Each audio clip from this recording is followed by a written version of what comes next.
On a quelque chose de commun tous, c'est cet ADN de la solidarité et de la générosité. Parce que les entrepreneurs ne sont pas que là pour aller gagner des profits. Une vie sans engagement est une vie fade. Qu'est-ce qu'on risque ? Obtenir du bonheur ? Le bien de tous et l'affaire de chacun. Vous écoutez Génération Bien Commun. Je suis Thomas Tixier et tous les 15 jours, je reçois un invité qui s'engage au service du bien commun. Ensemble, nous discutons de son parcours, de ce qui l'anime au quotidien et de ses actions concrètes en faveur de la société. Rejoignez-nous dans ce podcast pour découvrir des échanges sans tabou avec ceux qui osent s'engager.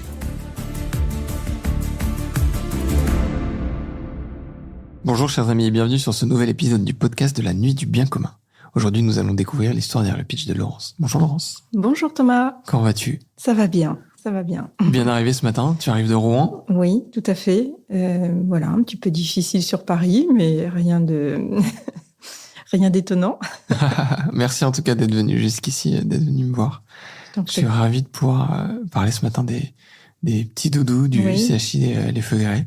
On va rentrer un peu dans l'histoire et tout. Peut-être est-ce que déjà, pour ceux qui ne te connaissent pas, tu peux te présenter ? Alors, je suis infirmière anesthésiste au centre hospitalier intercommunal Les Feugrets, c'est en Normandie, à Saint-Aubin-les-Elbeuf. Je suis également présidente de l'association Les Petits Doudous du CHI Les Feugrets depuis 2021. C'est donc une association toute jeune dans notre établissement. Par contre, cette association, elle existe au niveau national depuis 2011. C'est des fédérations ? Oui, enfin, il y a l'association nationale qui est basée à Rennes et nous sommes 140 antennes en France. Une antenne en hôpital ? Oui, exactement. Là, pour donner un exemple, en Normandie, nous, il y a les petits doudous du CHU de Rouen, les petits doudous de l'hôpital du Havre, les petits doudous de Lisieux, les petits doudous d'Évreux, je crois, ils sont tout nouveaux. Voilà, on est plusieurs antennes.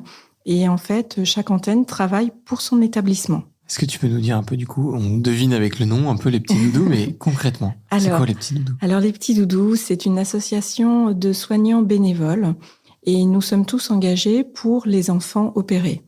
Nous essayons de faciliter la venue au bloc opératoire des enfants en essayant de casser un peu ce stress qu'ils ont au moment de quitter la chambre, de quitter les parents pour venir au bloc opératoire.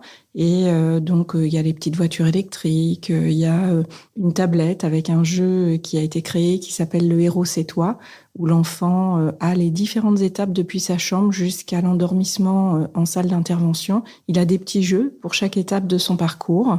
Nous, sur notre établissement, nous offrons des capes de super-héros pour les enfants qui le souhaitent et donc ils peuvent se déguiser en super-héros pour venir nous voir. Nous, du coup, nous avons aussi des capes de super-héros. On les enfile pour entrer dans le jeu avec eux. Il y a les petits parfums qu'on met dans le masque. Comme ça, ils peuvent choisir. Alors, nous, on a cookies au chocolat, chewing-gum, barbe à papa. Et l'enfant, avant de respirer... Ma fille avait pris fraise. Et voilà. Et pour respirer, c'est toujours plus agréable pour l'enfant. Il peut décorer son masque avec des petites gommettes. Enfin, voilà. On essaie vraiment de mettre du ludique dans tout ça pour faire participer l'enfant. Et pendant qu'il est occupé, eh bien, c'est vraiment... c'est on-off. Un enfant qui arrive, qui pleure... on va lui dire, tiens, écoute, regarde, on va te donner des gommettes et si tu veux, tu vas décorer ton masque. Puis après, tu vas choisir le parfum.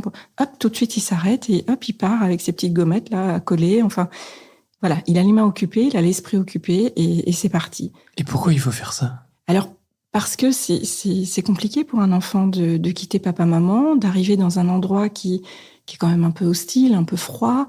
Il y a des appareils partout. C'est un petit peu, c'est impressionnant pour un enfant.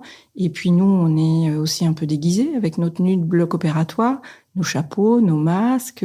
Les parents ont toujours ce même discours, parle pas à un inconnu, va pas. Là, pour le coup, ils arrivent dans un endroit où il n'y a que des inconnus. Cet endroit, ils ne connaissent pas non plus. Et puis, on leur explique aussi pourquoi. Enfin, moi, je leur explique à chaque fois pourquoi ils sont là. Papa et maman sont au courant. Est-ce que toi, tu sais pourquoi tu es là ? Qu'est-ce qu'on va te faire ? C'est important que l'enfant sache aussi, pour quand il va se réveiller après, pourquoi ça peut piquer à tel endroit, pourquoi il peut avoir un pansement à tel endroit, une perfusion. Enfin, même s'il est tout petit, il faut lui expliquer tout ça. Et c'est vrai qu'avec le jeu, on arrive à le faire entrer dans quelque chose. L'autre jour, il y avait un petit là, qui s'était déguisé, il avait choisi le costume Captain America.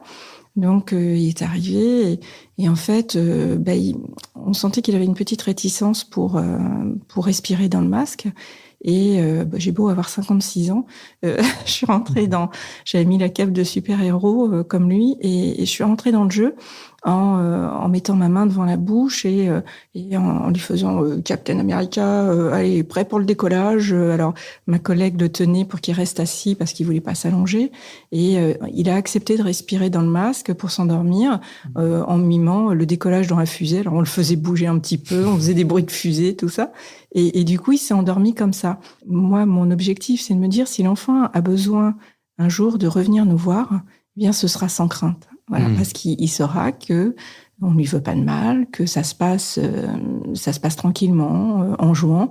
Et puis après, cerise sur le gâteau, non seulement il repart avec sa petite cape de super-héros, mais en plus, il choisit un petit cadeau en salle de réveil. Et donc, pour ceux qui n'ont pas pris leur petit doudou et qui veulent un doudou, donc il y a les petits doudous de l'association et puis il y a plein d'autres petits cadeaux. Et pour les ados, des places de ciné, des mangas, enfin voilà. On essaie de mettre un petit peu de bonheur autour d'eux. J'ai mille et une questions, Laurence. Oui. Faut que j'essaie de les structurer un peu dans ma tête. Peut-être, si j'ai envie de foncer dans cette aventure des enfants, mais j'aimerais te poser peut-être deux questions avant. La première, c'est pourquoi tu es devenue infirmière anesthésiste ?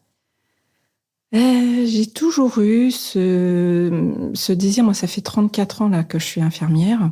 Et j'ai toujours travaillé dans des secteurs où je m'occupais que d'un patient, mais un patient grave. J'ai toujours travaillé en service de réanimation médicale, et puis après réanimation post-chirurgie cardiaque. Et voilà, ce sont des patients qui sont en état de grande vulnérabilité, avec une intervention très lourde qui vient de se passer. Et quand on arrive dans une chambre de patient qui vient de subir cette intervention, c'est toujours impressionnant parce que il est encore intubé, ventilé, il y a des seringues électriques partout, ça clignote de partout, on se croirait dans un vaisseau spatial. Et en fait, il faut une rigueur dans le travail, il faut être une bonne organisation, il faut que ce soit clair aussi dans sa tête, même quand ça va vite. Voilà, j'aimais bien cette rigueur dans le travail. Je dénigre pas le travail en service de médecine, de chirurgie ou dans tout autre service, mais moi, en tout cas, je trouve que c'est une chance qu'on a en tant qu'infirmière, c'est qu'à la sortie, une fois qu'on a le diplôme dans la poche, on peut choisir dans quel secteur on a envie de s'engager. Moi, c'était ça. Pour d'autres, ça va être autre chose, ça va être la personne âgée en EHPAD. Et voilà, moi, c'était juste ce patient un petit peu compliqué. Et voilà.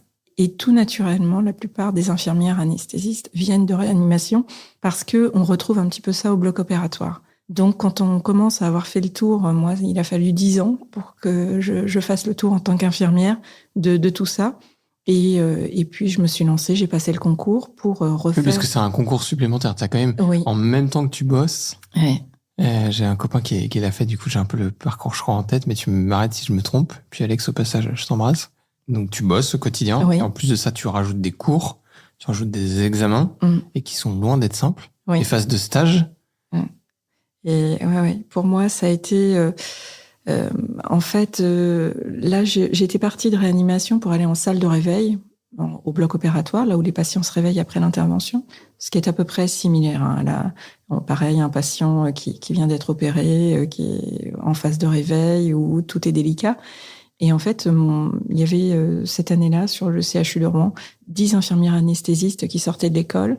Du coup, il fallait leur trouver une place. Et on a supprimé mon poste et celui de ma collègue en salle de réveil pour mettre des infirmières anesthésistes à la place. Donc, je me suis retrouvée un petit peu sans rien pour le mois de septembre. Et mon surveillant m'a dit, mais t'as tout à fait le profil, passe le concours. J'avais pas fait alors il y a des cours de préparation. Et je les avais pas fait, du coup, je m'étais pas inscrite. Et j'ai déposé mon dossier une semaine avant la date de clôture de dépôt de dossier. Et là, je me suis dit, bon, j'ai un mois pour travailler, parce que dans un mois, c'est écrit. Okay. À l'époque, mon petit garçon venait d'avoir 3 ans et ma fille avait 1 an et demi. Donc, ça a été un petit peu rock'n'roll à la maison. Parce que, du coup, je travaillais dans la journée, j'avais les enfants en fin de journée. Et une fois qu'ils étaient couchés, là, je potassais. Et j'ai eu la chance d'avoir l'écrit, de passer l'oral. Je suis passée à l'oral. Je suis sortie 2e au concours, donc j'étais super fière de moi. En tant que maman, quoi. C'était ma bataille. Ouais, je suis impressionnée. Ouais. Je suis sortie de là, en mode warrior, en disant j'ai réussi. J'ai plié le concours. Et du coup, je suis partie pour 2 ans d'études supplémentaires pour devenir infirmière anesthésiste. Donc là, ça a été hyper intéressant. C'est pas facile, au bout de 10 ans, de retrouver un statut d'élève et réapprendre finalement un métier qui est un petit peu... C'est pas tout à fait le métier d'infirmière. C'est un métier un peu différent, beaucoup plus technique, avec beaucoup plus de responsabilités. Et là, ce que j'aimais en réanimation, là, il fallait vraiment que ce soit clair. Le fait d'être clair dans sa tête, quoi qu'il arrive, on reste serein, on sait ce qu'il faut faire, on a les algorithmes qui se mettent dans la tête et voilà, on sait chacun sa place. Et ça m'a plu. Le cœur de la mission d'un infirmier anesthésiste, c'est de s'assurer que le patient dorme bien pendant l'opération. Alors, plusieurs choses. Tout d'abord, le matin, il faut qu'on fait des checklists. On compare ça un petit peu, nous, dans le milieu de l'anesthésie, à les pilotes d'avion. Okay. Il y a la checklist à faire avant le décollage pour s'assurer que tout va bien. Et puis c'est avant que le patient arrive au bloc. Voilà. Et ça, donc, c'est nous qui le faisons. On prépare le plateau, les seringues, on vérifie tout le matériel, le respirateur, vérifier que tout fonctionne, puisque le patient, une fois qu'il est endormi, perd sa capacité respiratoire. C'est nous qui prenons le relais avec une machine. Et donc, après, comme pour les avions, 2 phases délicates, le décollage, l'atterrissage, et en vol, la surveillance. Okay. Voilà, c'est un petit peu pareil. Okay. Atterrissage, c'est le réveil. C'est le réveil. Et le décollage, c'est l'endormissement. Voilà, où faut être vigilant, bien être à l'écoute du patient, de toutes ses réactions. Et puis après, donc on fait ça à 4 mains avec le médecin anesthésiste. Et après, ça dépend. Dans certains établissements, ça peut se faire aussi si l'anesthésiste est dans la salle d'à côté. Chacun gère sa salle et on appelle le médecin s'il y a un problème. Et et puis ensuite l'intervention se déroule. Nous, on est là pour surveiller le patient, entretenir l'anesthésie, anticiper la douleur Quand tu dis du réveil. entretenir l'anesthésie, c'est la surveillance en vol, s'assurer que l'opération est plus ou moins longue. Oui, faire les réinjections aussi, Okay. parce que par exemple un chirurgien va avoir besoin pour une intervention que le patient ait les muscles relâchés, donc on va mettre du curare. Et donc pendant l'intervention, il faut surveiller que le curare fait toujours effet. Si c'est plus le cas, faire des réinjections, tout en surveillant. À la fin de l'intervention, antagoniser le curare pour que le patient puisse se réveiller en n'ayant pas d'inconfort pour respirer. Enfin, voilà, et mettre en même temps tout le traitement en route pour qu'il soit pas douloureux, pour qu'il soit confortable. Voilà, c'est tout ça. Complexe. Oui, mais intéressant. Et puis, c'est un travail de beaucoup de rigueur. Voilà. Faut être à ce qu'on fait et puis être rigoureux et puis bien à l'écoute de son patient. Chaque patient est différent et c'est pas un travail répétitif, je trouve. Oui, oui, j'imagine parce que t'es dans la même salle, les équipements sont les mêmes, mais le quotidien, les opérations, les personnes, les origines, les corpulences, mais médicalement, j'imagine que ça change tous les jours. Tu fais pas 2 opérations pareilles. Non. Et donc, voilà, après cette école de 2 ans d'infirmière anesthésiste, je travaillais toujours au CHU de Rouen. Et là, j'ai intégré le bloc de pédiatrie. Et j'alternais entre le bloc de pédiatrie et le bloc de maternité. On faisait 3 mois sur chaque bloc. Et, maternité, du coup, c'est vraiment obstétrique, gynéco. Ok, donc c'est les mamans. Voilà. Et puis pédiatrie, c'est les petits bébés qui sont Exactement, derrière. ouais. Et puis, sur le bloc de pédiatrie du CHU de Rouen, c'est un gros centre. Donc, on avait vraiment parfois des petits prématurés qui pouvaient faire 1,5 kg, 2 kg, qui devaient déjà passer au bloc opératoire dès la naissance. Pour certaines malformations, notamment, il y a ce qu'on appelle la paroschisie, c'est l'abdomen qui se ferme pas dans le ventre quand le bébé est dans le ventre de sa mère, et donc toutes les anses digestives sont vraiment sous la peau et il faut qu'il soit opéré très rapidement. Donc en fait, Dès la césarienne, l'enfant est emmené en pédiatrie et il est opéré. Tes premières minutes de vie ne sont que médicales. Quoi. Exactement, ouais, c'est dur. Hein. C'est dur, mais c'est nécessaire pour qu'il vive, donc on y va. Mais c'est, voilà, il vient d'arriver au monde, il est tout petit, il faut y aller. Comment émotionnellement tu gères ça ?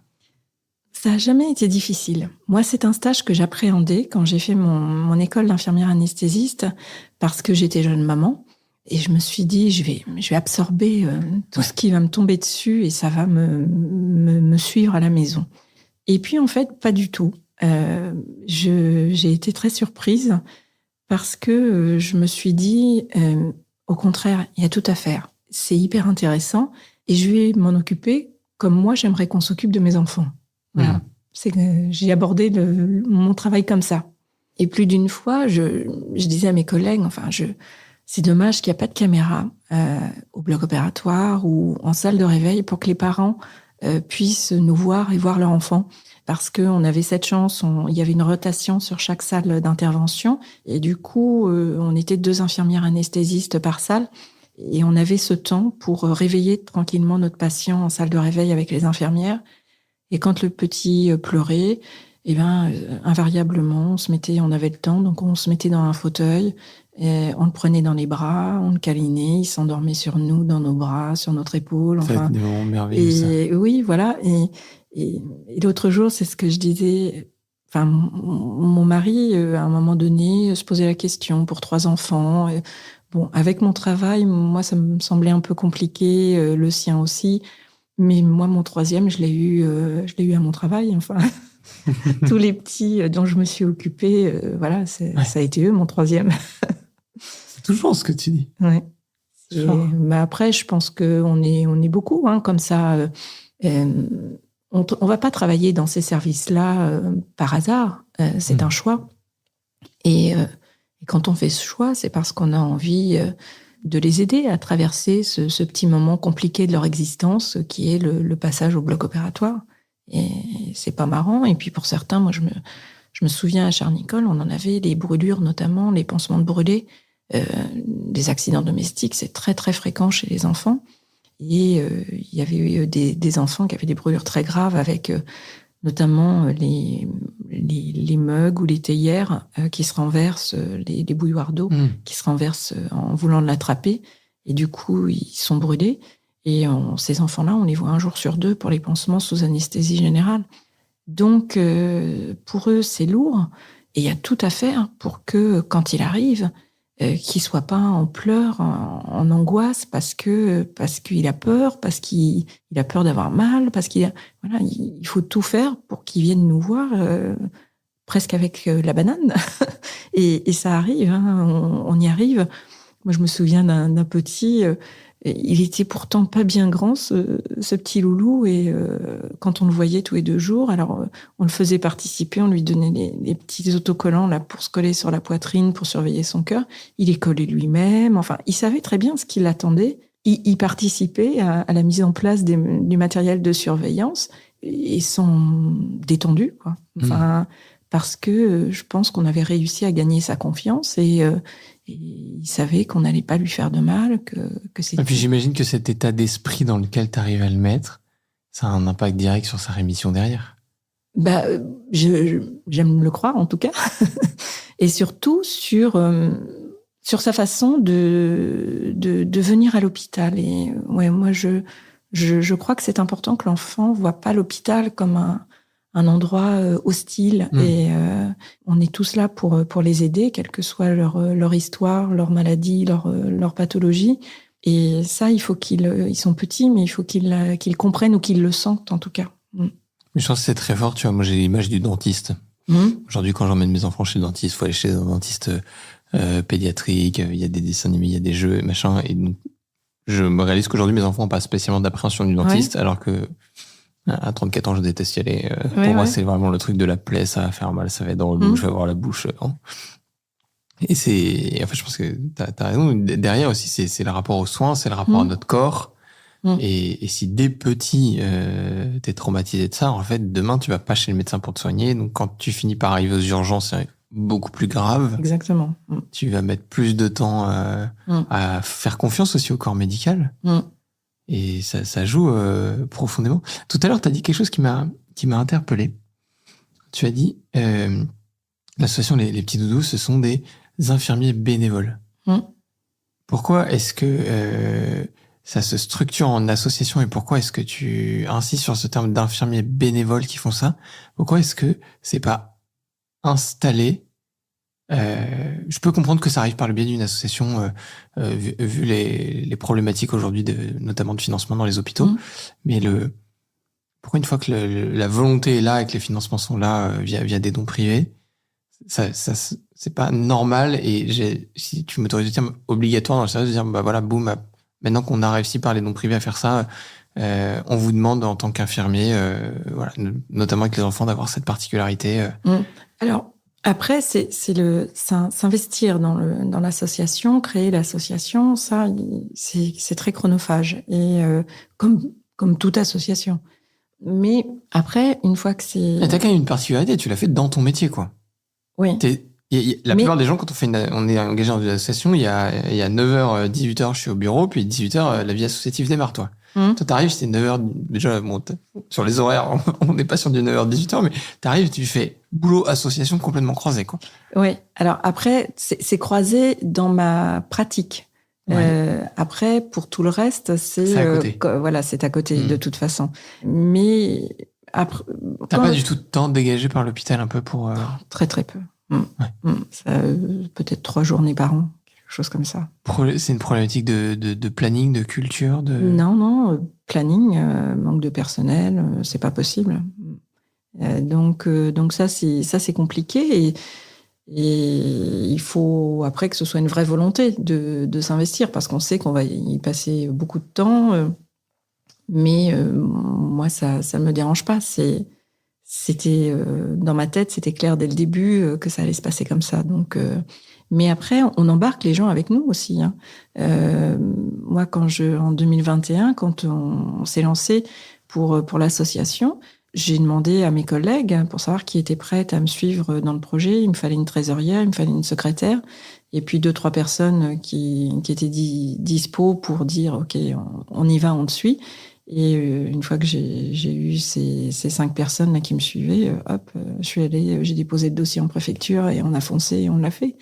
Et maintenant, on arrive encore cette semaine. Je suis montée. On va au-delà de l'enfant opéré. Là, je suis allée encore voir le service de pédiatrie. Il y a eu pour Octobre Rose, ils ont fait faire aux enfants des grands posters, des petits sets de table. On les a aidés, on a donné de l'argent pour acheter les matières premières, pour faire toutes ces petites choses. Oui, peut-être pour être un peu clair pour ceux qui nous écoutent, l'enjeu financier pour une association comme la tienne, c'est de pouvoir acheter, in fine, les capes, les doudous, et tous ces petits éléments-là qui ne font pas partie directement du soin, mais qui vont rendre ce moment paisible. Oui, et puis donc ça va même au-delà, puisque maintenant on finance aussi, l'année dernière, on a financé les cadeaux de Noël de la pédiatrie. Tous les ans, le 25, le Père Noël passe dans le service de pédiatrie. Il faut pas que la hotte soit vide. Donc l'an dernier, on a vu avec les infirmières du service ce dont elles avaient besoin et on a rempli la hotte du Père Noël pour que le 25, chaque enfant puisse avoir un cadeau distribué dans le service pour tous ceux qui étaient hospitalisés ce jour-là. Il y a eu ça. Il y a eu la même chose pour Pâques. Voilà, on participe aussi même pour les enfants hospitalisés. Et ça va, on pousse un peu les murs, on va au-delà de l'enfant opéré, on donne aussi pour l'enfant hospitalisé parce que pour lui non plus c'est pas marrant. Et voilà, là c'était ma collègue avait besoin pour leur faire des petites boules pour Noël pour qu'ils puissent emmener chez eux. Il y a une salle en pédiatrie où les enfants font des petits travaux manuels et puis pareil, ça les occupe quand ils sont hospitalisés plusieurs jours. Quand ils peuvent se lever et aller dans la petite salle, ils peuvent faire des jeux de société, il y a un baby-foot, il y a des choses comme ça. Mais il y a aussi toutes les activités manuelles et il y a une animatrice qui est là pour ça. Et donc, elle a besoin de peinture, elle a besoin de paillettes, de plumes, Animatrice différents... qui vient via l'association ou qui est là? Non, c'est une professionnelle de oui, l'hôpital? Oui, tout à fait. C'est une professionnelle de l'hôpital qui a son temps détaché pour s'occuper des enfants. D'accord. Et donc, toi, avec l'association, tu vas lui amener des matières premières, des éléments qui permettent tout ce dont d'améliorer elle a ses temps. Okay. Ouais, voilà. Donc, voilà, on va un petit peu au-delà et ça nous fait plaisir de le faire parce que ça reste pour l'enfant hospitalisé. Et pour moi, ça fait partie aussi du projet et des missions de l'association. Comment tu arrives à financer tout ça? Alors, ça, c'est le deuxième versant de notre association. On a un engagement aussi écologique. Dans un établissement hospitalier, il faut savoir qu'on a beaucoup de déchets. Dans un service de soins, il y a beaucoup de déchets, mais le bloc opératoire est vraiment pas très bon au niveau environnemental. On a beaucoup de déchets et jusqu'à maintenant, on les triait pas trop. Juste pour bien comprendre, quand tu dis beaucoup de déchets, c'est parce qu'en fait, vous avez beaucoup d'éléments qui sont à usage unique. Exactement. Qui sont dans des emballages pour être stériles avant. Oui.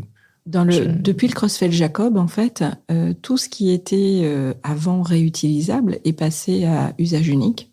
Et puis même, on nous dit que d'un point de vue économique, avoir une stérilisation où on nettoie le matériel, où on le stérilise, ça coûte cher.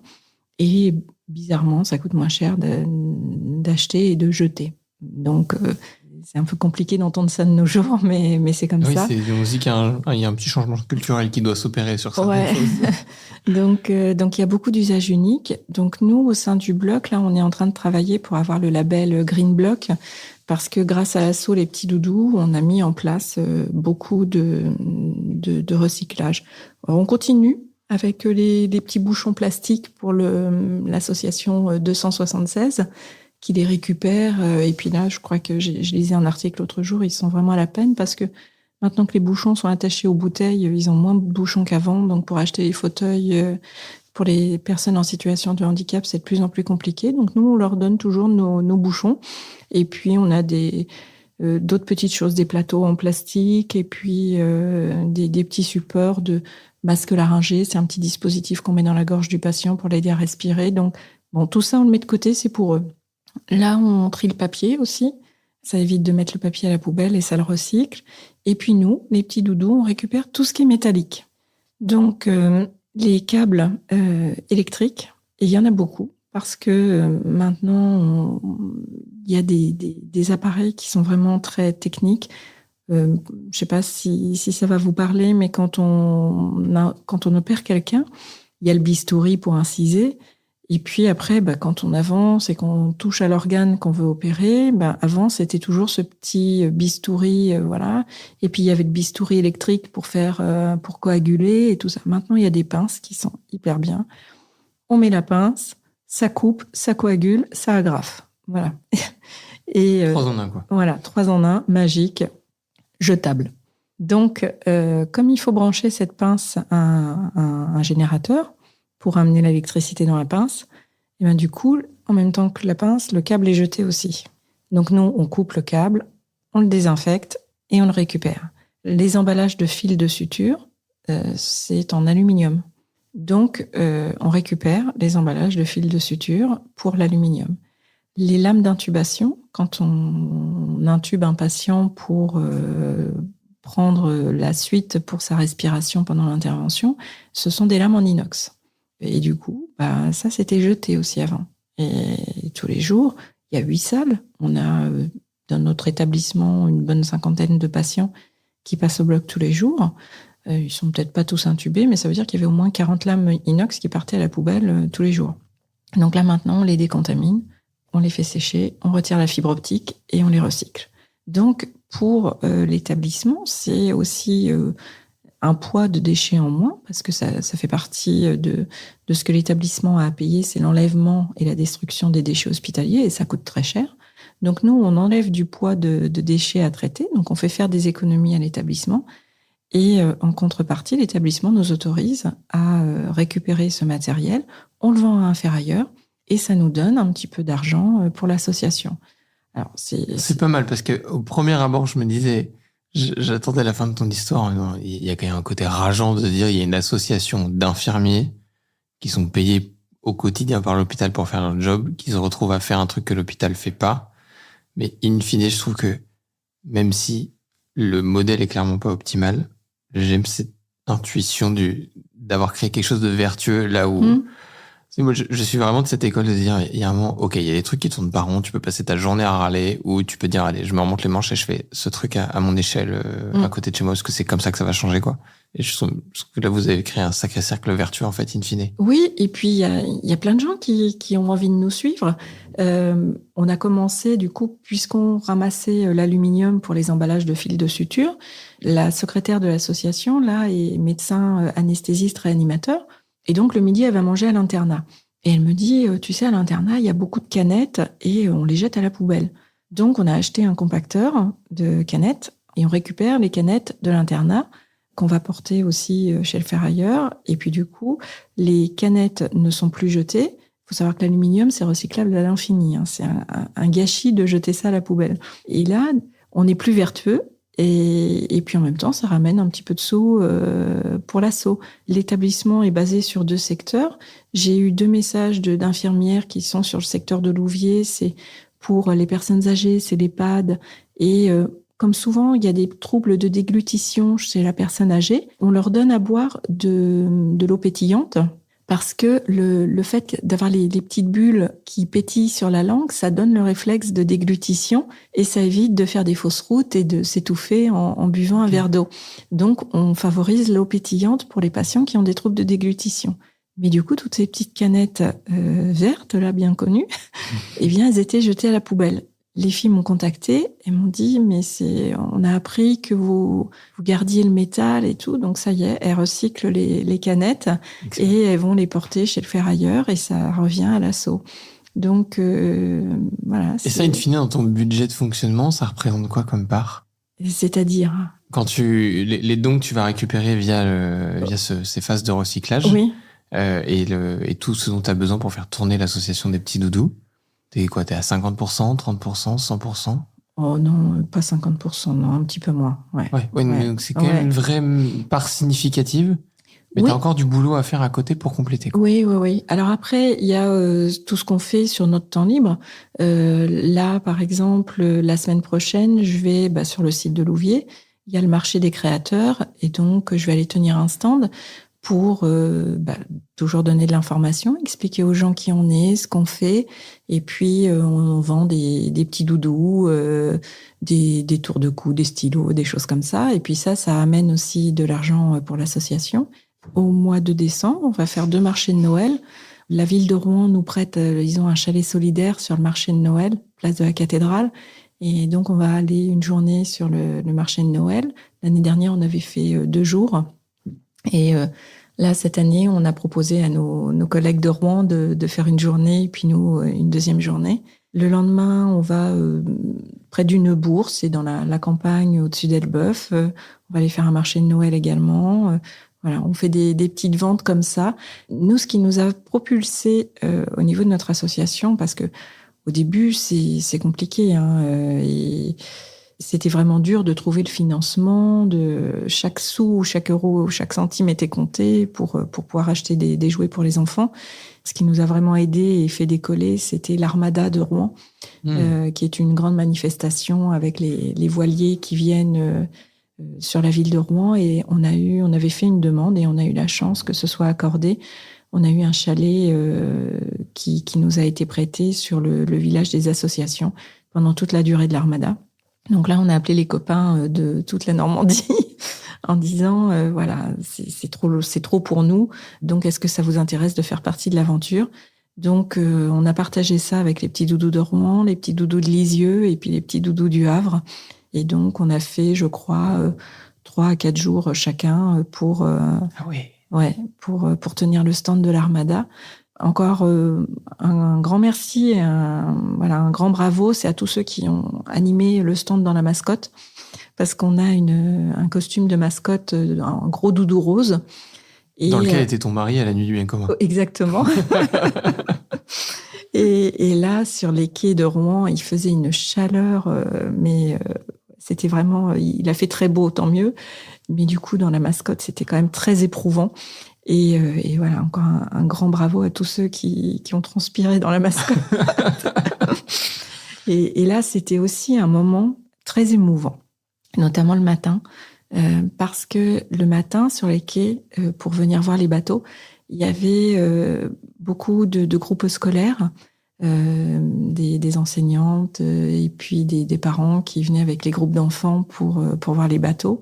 Il y avait aussi des groupes d'EHPAD, de personnes âgées qui venaient. Alors, certaines marchaient, d'autres étaient en fauteuil.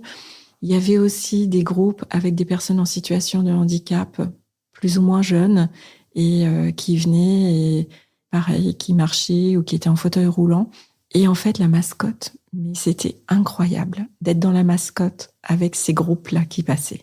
C'était de l'amour qu'on recevait, mais alors on venait, on nous faisait des gros câlins. On demandait toujours l'autorisation pour les personnes en situation de handicap, savoir si on pouvait s'approcher sans les effrayer et tout ça. Et une fois qu'on avait l'autorisation, on commençait par leur tendre la main. Et puis après, on a eu des vrais gros câlins, des beaux moments d'émotion. On voyait des étoiles dans les yeux. Et puis, on sentait qu'on nous serrait fort, quoi, quand on était dans le costume. Et c'était très émouvant. Et j'ai eu beaucoup de collègues qui étaient venus nous filer un petit coup de main comme ça ponctuellement, qui se sont retrouvés dans la mascotte, qui ont eu cette expérience et qui m'ont dit « mais quand tu veux, tu me demandes, je viens et je recommence » parce que c'était vraiment incroyable. Ouais. C'était un beau moment. On n'imagine pas derrière derrière une idée comme ça qu'on peut voir au départ un peu marketing, communication, quoi. Ce que les gens ont vécu. Ouais. Et puis, c'était la mascotte, c'est le doudou rose, c'est l'emblème de l'association. Donc, et puis, il était visible de loin pour le coup, parce que rose vif, on le voyait bien. Confirme, on peut pas le louper. Donc voilà. Mais c'était un des journalistes c'était le Paris-Normandie qui avait voulu faire une expérience, un après-midi dans la peau d'une mascotte. Et il était venu, il s'était mis dans le costume et il avait eu pour projet de traverser le pont qui était pas très loin de notre stand pour arriver rive droite et aller sur le stand du Paris-Normandie. Alors, il se faisait arrêter tous les 2 mètres pour prendre des photos et tout ça parce que c'est le rôle de la mascotte, hein, et faire des câlins et faire des photos. Et en fait, le temps, il a mis plus de 2 heures, je crois, à traverser le pont. Et puis, et avec la chaleur et tout ça, on a vu la vidéo. On aurait cru que le monsieur avait pris une douche tout habillé, quoi. Il était trempé et il disait vraiment encore bravo à tous ces bénévoles qui sont dans la mascotte. Ça avait été une belle aventure. Et nous, du coup, on a quand même vendu beaucoup d'articles. Et là, financièrement, c'est ce qui nous a fait souffler au niveau de notre asso. Et là, on se posait plus trop la question pour acheter des cadeaux pour les enfants. Et voilà, c'était parti, notre asso était lancé et on pouvait faire enfin ce qu'on avait toujours rêvé de faire.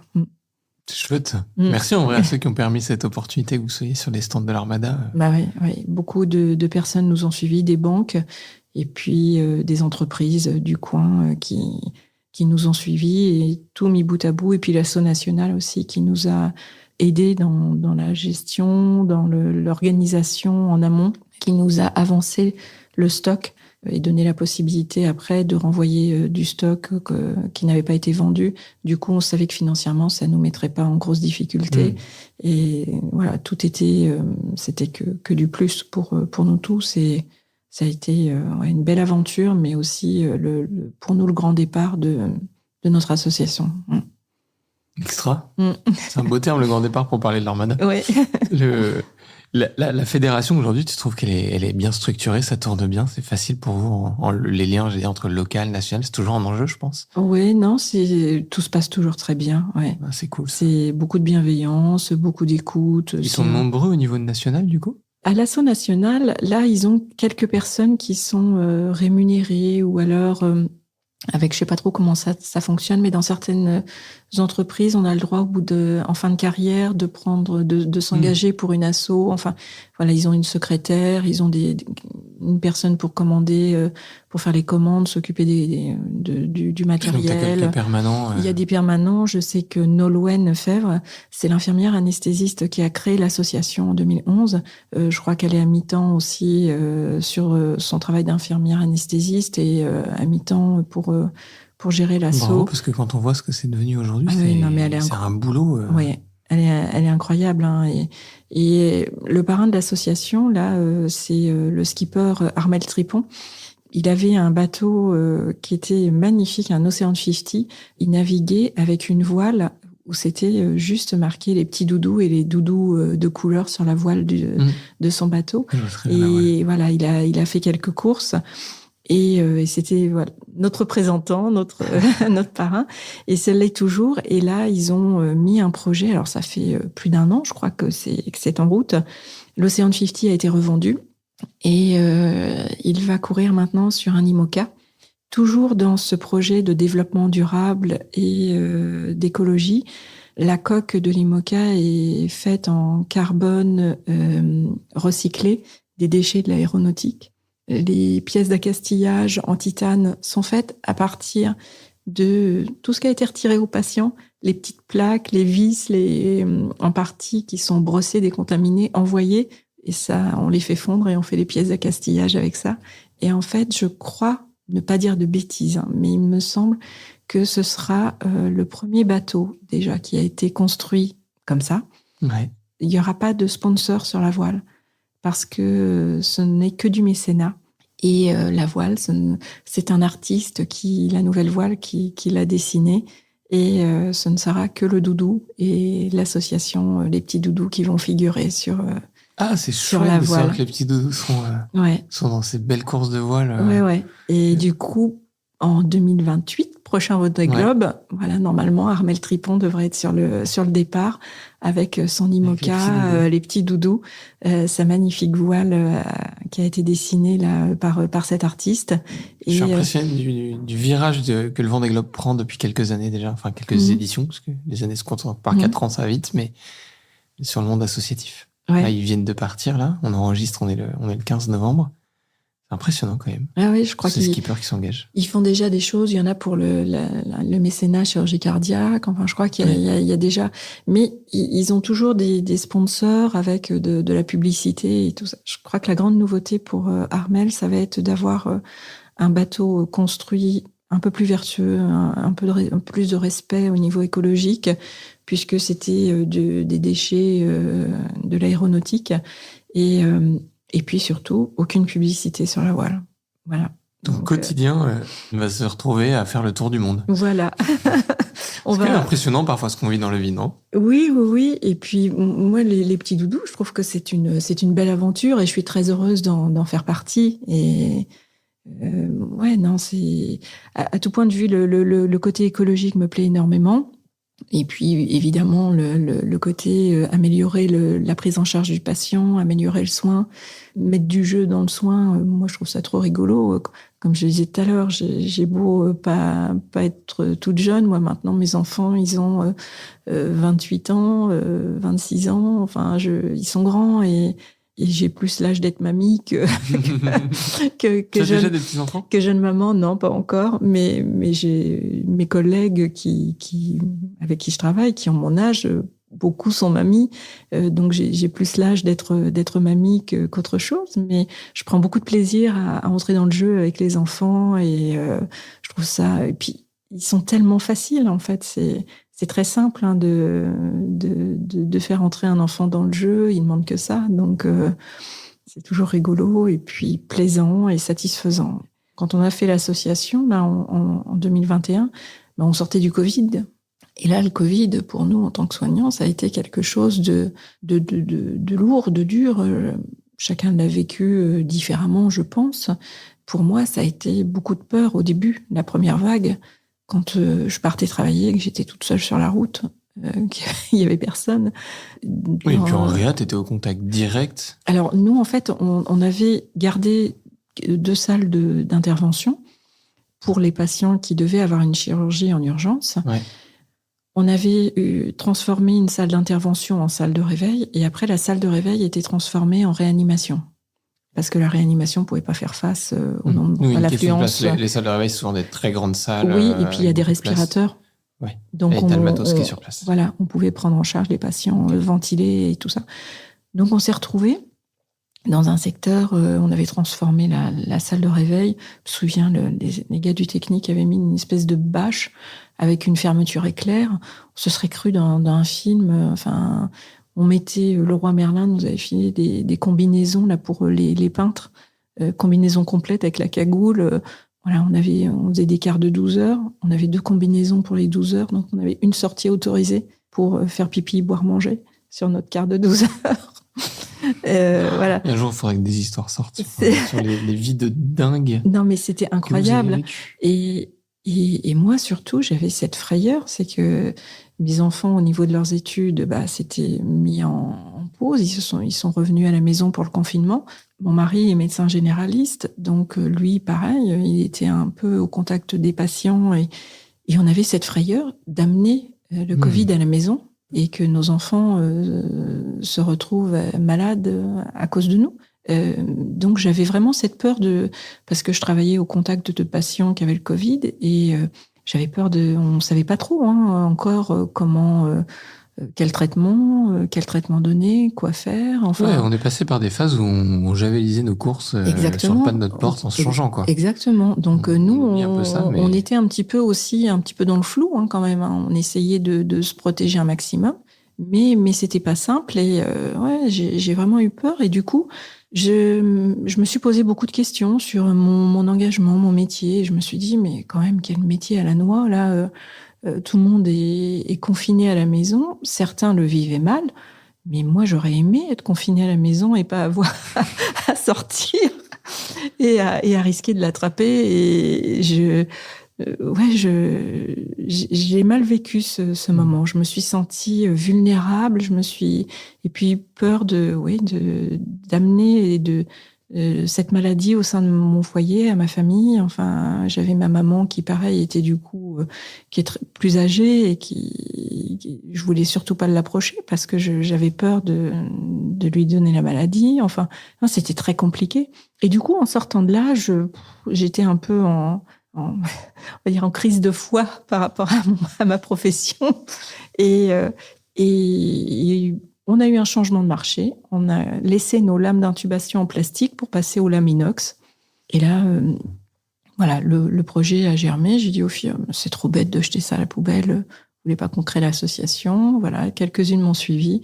On s'est lancé. Et là, moi, ça m'a reboosté dans mon métier, dans ce que j'ai toujours aimé faire. Et c'était ce dont j'avais besoin pour retrouver du sens à ma profession, à mon métier, à ce que je faisais au quotidien. C'est hyper beau comme histoire. J'adore enregistrer ce podcast parce que je découvre, on a quand même souvent le temps d'échanger dans les lauréats, dans les phases de préparation, d'entraînement au pitch, tout ça. Et je découvre toujours des pans alors que parfois en 3 minutes, j'ai le sentiment qu'on est vraiment allé chercher le cœur de vos histoires. Et puis tu découvres des trucs, tu dis waouh, impressionnant. Non mais c'est vrai que le Covid, ça a été une sacrée période et je pense tous les soignants, on est tous sortis de là avec des expériences différentes et du coup un ressenti différent. Pour certains, ça les a peut-être boostés justement dans leur pratique. Moi, au contraire, voilà, ça m'a un petit peu mis le doute et puis l'association est venue me remettre sur les rails et c'est trop chouette, ouais. et me redonner du carburant pour avancer. Comment t'as vécu la nuit du bien commun? Oh là là, mais quelle aventure! C'est vrai. Ouais. Je pensais pas vivre une chose pareille. La préparation, plein de gens bienveillants. C'est vrai qu'on a toujours été hyper accompagnés. On prépare les choses tranquillement, mais on s'attend pas à ce qu'on va ressentir quand on arrive à cette soirée. Et j'avais jamais assisté à une soirée comme ça, à une soirée caritative. Et en fait, je sais pas, c'est comme si on validait un petit peu, comme si 400 personnes valident ce que vous êtes en train de faire au quotidien, en vous disant bah ouais, ok, on y croit, on vous suit. Et ça, c'est impressionnant. Moi, je sais que j'ai pas réussi à gérer mes émotions là au fur et à mesure où le compteur montait. J'avais les glandes lacrymales qui se vidaient. Joliment dit. J'ai pas pu retenir ça. C'était vraiment une grosse vague d'émotions. moi, j'ai pris ça aussi comme une vague d'amour. Enfin, Non, je pense qu'il y a quelque chose de ça. Ouais, c'est vraiment quelque chose de très fort. Et puis, oui, avoir ces personnes, ces patrons, ces particuliers qui croient en votre projet, qui vous disent ouais, bah, c'est bon, on est là, on vous suit, qui lavent la plaquette. Mais ouais, c'est incroyable, des gens qu'on connaît pas, avec qui on n'a jamais échangé. Et c'est juste en 3 minutes, on leur expose le projet, et là ils nous suivent et c'est impressionnant. Enfin, ouais, c'est forcément très fort, hein, ce qu'on ressent ce soir-là. Voilà, moi, en sortant de là, l'adrénaline n'est pas redescendue. Le lendemain, je travaillais, je commençais à 8h du matin. Ça redescendait toujours pas. Il a fallu que vraiment je fasse violence pour me concentrer toute la journée sur mon travail. Mais après, heureusement, il y avait le week-end et donc ça a pu redescendre pendant le week-end. Mais vraiment un moment incroyable. Ah, c'est chouette. Hein, ouais. Ça. Et puis aussi de belles rencontres. Hein, parce que nous, on était 9 associations quand on a passé quand on a pitché. Et j'ai été aussi, parce qu'on a tous des sensibilités différentes, j'ai été touchée par les pitchs d'autres associations. J'ai notamment été touchée par, je me souviens plus de son prénom, cette dame qui représentait l'association Ce qui nous lie. Non. Anne-Dauphine Julien. Ce qui compte vraiment. Ce qui compte vraiment. Ça m'a touchée, cette histoire. Mais là aussi, tout est parti du Covid. Et ce lien qu'elle met entre des jeunes et des personnes âgées pour raconter leur histoire, pour qu'il y ait ce petit témoignage, même quand ils seront plus là. Enfin, j'ai trouvé que c'était une super idée. Et je me suis dit, mais pourquoi personne n'a jamais fait ça avant? Et non, mais c'est vrai, il y a plein d'associations comme ça où on se rend compte que des gens ont des idées mais incroyables pour venir en aide à d'autres personnes. C'est que du bonheur, ça fait du bien. Et puis quand on allume la télévision, c'est pas toujours très drôle. Hein. Il y a beaucoup, des fois, de violence, de haine. Et là, c'est une soirée de bisounours quand même. Non, mais c'est vrai. C'est des gens qui s'engagent pour des belles actions et des gens qui sont là pour les soutenir et leur dire on croit en vous et on vous soutient. Enfin, c'est tout ce dont on a besoin, je trouve, en ce moment. Voilà. Je suis touché par ce que tu dis, c'est vrai que c'est quelque chose que je trouve toujours assez fort. On découvre des initiatives dont parfois on n'a pas idée des trésors d'ingéniosité qui ont été amenés pour finir par faire ça. Des montagnes aussi qui ont été déplacées, hein, parce que t'as des assos, dans le monde hospitalier, t'es bien placé pour le savoir, mais parfois juste une idée qui paraît simple pour réussir à la mettre en pratique. Mais en fait, il y a un travail titanesque derrière. Et finalement, à la fin, écoute, on trie les canules, on les range là, on les emmène. Le nombre d'autorisations qui ont dû être obtenues, de personnes à convaincre pour finalement, à la fin, trier et emmener du matos chez un ferrailleur, ce qui paraît être un truc de bon sens au départ. Mais quelle joie de voir l'énergie que les gens... Moi, je pense que la générosité sauvera le monde. Oui, mais je l'espère. Enfin, oui, il y a pas de doute en tout cas que ça l'améliore en tout. Enfin... Si tu prêches un convaincu. Je sais pas si ça le sauvera, mais en tout cas ça l'améliore. Et non, cette nuit du bien commun, le fait de mettre en valeur comme ça 9 assos qui travaillent un peu dans l'ombre au quotidien et le temps d'une soirée les mettre sous la lumière et puis leur apporter une aide mais incroyable. C'est extraordinaire, hein. Et pour nous, c'est vraiment, enfin, on s'attendait pas à ça et puis je m'attendais pas non plus à tout ce qu'on a reçu. Et nous, on partait pour le projet, c'était d'améliorer l'accueil de l'enfant dès les consultations, puisque c'est la première étape. Et là, dans le service de consultation, il y a quasiment rien de fait, ou alors mal fait et du style un petit tableau mural en bois avec des petites choses que l'enfant peut déplacer sur le tableau. Mais en fait, il y a des fauteuils de mis devant, donc l'enfant peut pas y accéder. Bon, voilà. Donc on s'est dit, il faut faire quelque chose parce que l'enfant, dès les consultations, c'est austère, c'est froid, et l'hôpital, c'est la première vision qu'il a de l'hôpital, et c'est ça. Donc forcément, quand il va devoir revenir après pour être hospitalisé et puis opéré, il va pas venir en sautillant, quoi. Exactement. Donc c'était ça le projet, c'était trouver un financement pour améliorer l'accueil de l'enfant dans les consultations. Et puis du coup, ça a été bien au-delà de tout ça, et on va pouvoir financer là la pièce Snozelen, qui est une pièce en fait comme une bulle, un cocon, où les sens peuvent être un petit peu sollicités, mais de façon douce, de façon réfléchie. Au départ, ces pièces c'était surtout fléché pour les enfants qui avaient des troubles autistiques. Mais il s'avère que pour un enfant triste, pour un enfant énervé, on a des jeunes aussi, une autre association était venue en parler, on a des jeunes qui font des tentatives de suicide.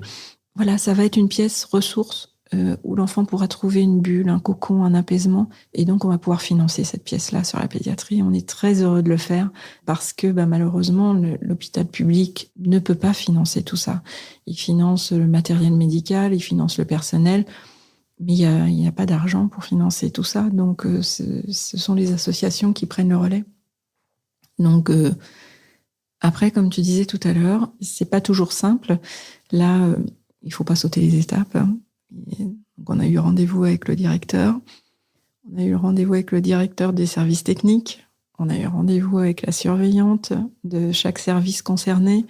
Voilà, les choses se font par étapes. Il faut pas griller les étapes. Il faut respecter toute la hiérarchie en amont. Il va y avoir le projet à faire valider par les directeurs avant de pouvoir mettre quelque chose en place. On est un peu liés par tout ça, mais ça va se faire. Ça va peut-être demander quelques mois de plus parce que il faut le temps d'avoir les autorisations pour tout faire bien. Mais c'est en cours et ça va se faire. Ouais, mais c'est ça que je trouve extraordinaire, c'est ce temps, cette patience, cette envie d'y être, quoi, d'être acteur de ouais, mais ça et de le faire advenir. Après, je pense que tout le temps qu'on y passe, moi je sais qu'il est largement récompensé parce que quand on voit les enfants, moi quand je vois un enfant arriver dans sa petite voiture électrique au bloc avec sa cape de super-héros et puis qu'il est là en train de rigoler parce que tout le monde l'embête dans le couloir avec sa petite voiture électrique et tout, je me dis mais là il est en train de s'amuser, il est en train de jouer. Mais il est plus en train d'aller au bloc. Voilà, quand j'endors Captain America en faisant des bruits de fusée et qui s'endort comme ça. Enfin, j'aimerais être une petite souris dans tes blocs, Laurence. Et c'est vrai que c'est rigolo et c'est ça qui nous rétribue de tout le temps qu'on passe et toute l'énergie qu'on donne. C'est ça notre satisfaction et notre cadeau. Merci Laurence d'être venue me raconter tout ça au micro de Génération Bien Commun. Merci à toi Thomas de m'avoir invité et puis de m'avoir écouté. Et en vrai, je pense que j'ai aussi envie de te dire merci pour le métier que tu fais. Ah, c'est gentil. Je pense que c'est un métier important qui est difficile aujourd'hui, qui est aussi dans un contexte complexe, en crise et tout. Mais merci du coup pour ce job. C'est essentiel pour nous aujourd'hui, demain, nos anciens, nos enfants. Merci. Merci à toi. Chers amis, merci de nous avoir écoutés jusqu'au bout de cet épisode. On vous donne rendez-vous dans 15 jours pour un nouvel épisode. On vous souhaite une excellente journée. Merci d'avoir suivi cet échange, j'espère qu'il vous a plu. N'hésitez pas à vous abonner à notre podcast et à lui mettre une note de 5 étoiles sur les différentes plateformes d'écoute. Ça nous aidera à le faire connaître. Retrouvons-nous dans 15 jours pour un nouvel épisode de Génération Bien Commun, où nous continuerons à vous partager les témoignages de ceux qui s'engagent au service du bien commun.